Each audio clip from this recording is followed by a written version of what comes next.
Hello guys, good morning. Tayo ay magluluto ng gulay. So maglalagay tayo ng mantika. Just oil yung ginamit ko, pero pinangprito naman yan ng isang beses pa lang nagagamit. So yun, lagay tayo ng mantika at ilalagay natin ang bawang.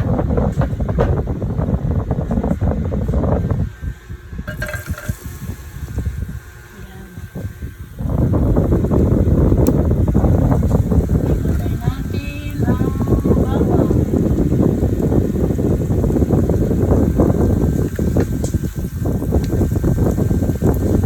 Di ba lumabot yung kanang kamay ko. Sanay siya sa kaliwa.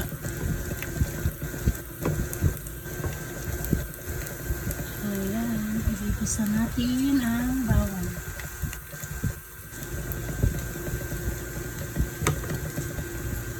Actually, walang karne na nilagay. Puro lang siya. Purong gulay lang. So, walang karne.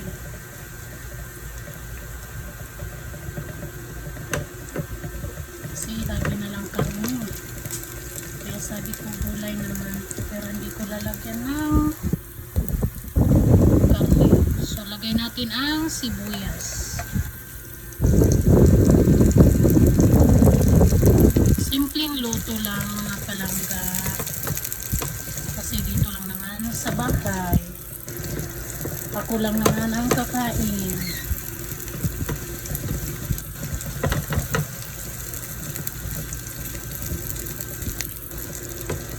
Mas gusto ko gulay guys kaysa mga karne-karne.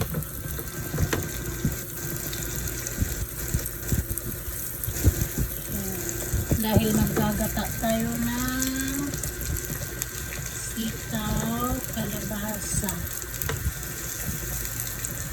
Kaya lang hinahanap ko yung ano guys, yung purong gata. Wala eh. Sarado kasi sa isang tindahan. So ilalagay ko na ang ating sitaw at okra.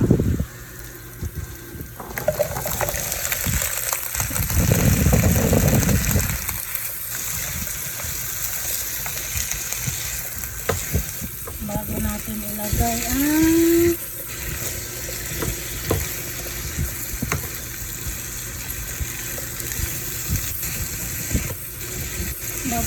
ilagay ang kalabasa.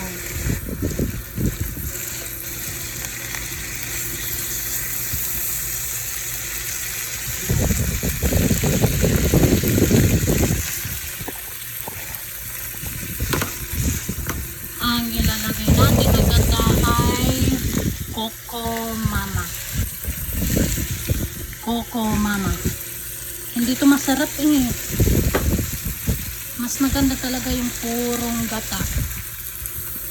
Kasi ma-feel yung linamnam ng gata. Malalasahan mo talaga. Iyan kasi parang harina lang na tinunong eh.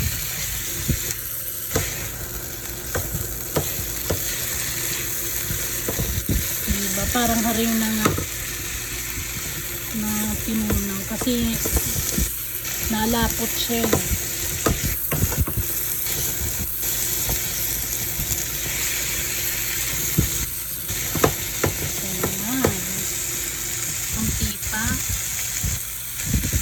Ilalagay ko ang raw cubes. Hindi ako nagamit ng bitchin or magic sarap. Hindi ako nagamit niyan. Ang ginagamit ko, nor cubes lang.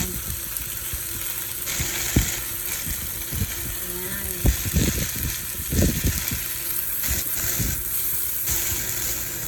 Pagtanawin natin siya.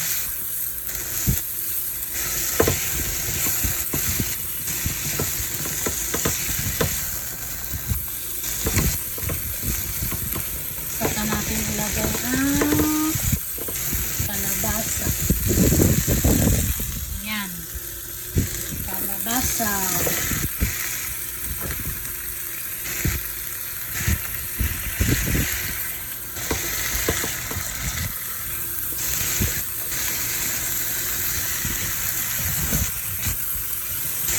lagyan natin ng konting tubig.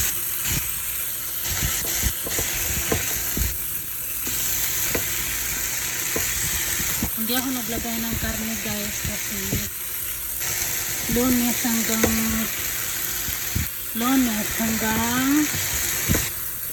Thursday ay puro karne. Kaya itong Friday ay gulay naman. Kukuha ako ng tubig. Ito lalagyan natin ng tubig. Bago pinagyan ng susunod.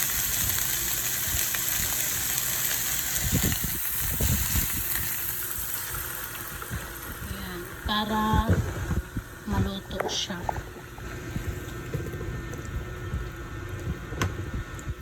Umiikot-ikot yung ating kawali. Kasi walang yun lang. Mahirap magluto sa kawali, walang takip. So, hintayin natin na maluto. Yan lang naman guys ang ating simpleng ulam. Gulay lang, walang partner. Masarap to pag may isdang prito, kaya lang bawal sila bawal sila sa isda. Actually, pag nagluluto talaga ako ng gulay, may partner na isda yan.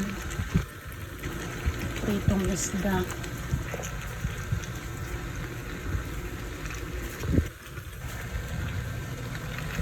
Pero dahil simple lang,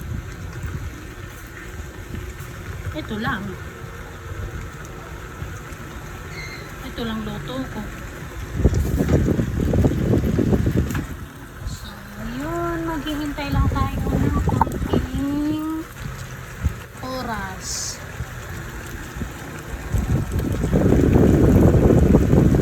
Para maluto siya. Kaya di ko lang alam guys kung maluluto ba agad to kasi nga walang takip.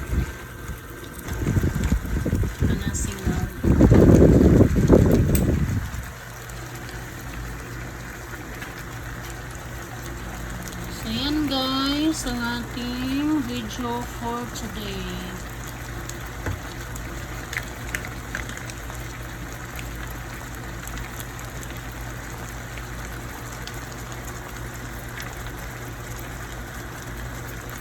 Mahirap buksan. Binubuksan ko yung kuko mama.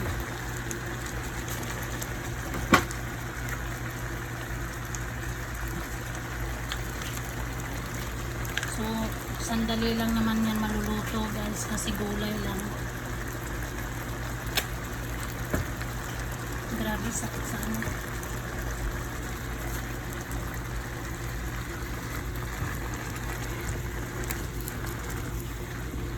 So, mikos-mikos natin ang ating gulay. Pero kapag kasama ko ang aking sweetheart, hindi ako magluluto ng gulay. Magluluto ako ng gulay kapag tortang talong. Yun ang favorite niyang gulay. Tortang talong. Tortang talong, tapos tawag dito, tsaka pritong isda. Yung mga luto ko na hindi pa niya natitikman, ipagluluto ko siya. Yung mga hindi pa niya natitikman na luto ko, yung lulutuin ko. So bukas, dahil nag-promise ako sa kanya, ipagluluto ko siya ng Bicol Express.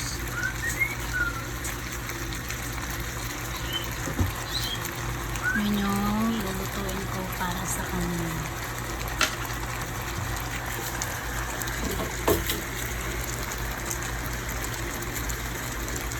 So, lalagyan natin ng konting tubig guys kasi paubos na.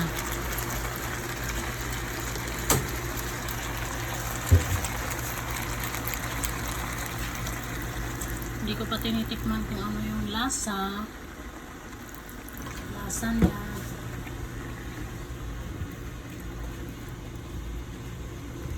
So hindi pwede tuyo yung gulay,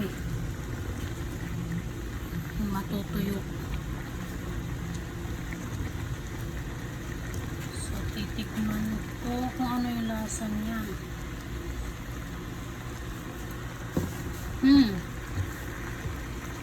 Actually, maalat na kasi itong ano ko kumama. So, pakukulaan ko pa siya ng kunti bago ko ilagay ang kukumama.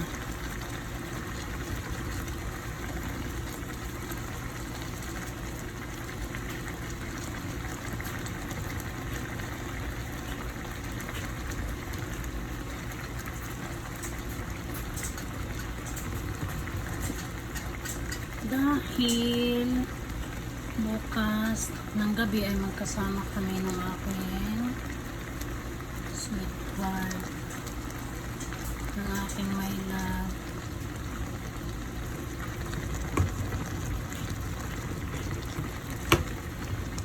So ipagluluto ko siya ng favorite niya kasi nagre-reklamo siya sa kanyang inuulam. Malansa daw. Mas masarap pa daw luto ko ng bola pa. So ang init. My gosh, mainit na guys. Ang oras natin ay anong oras na? So ilalagay na natin ang kukumama para maluto din siya. Ilalagay lang tayo ng kunti. Pag natin ubusin kasi maalat guys. So ayan na. Ginataang gulay na siya.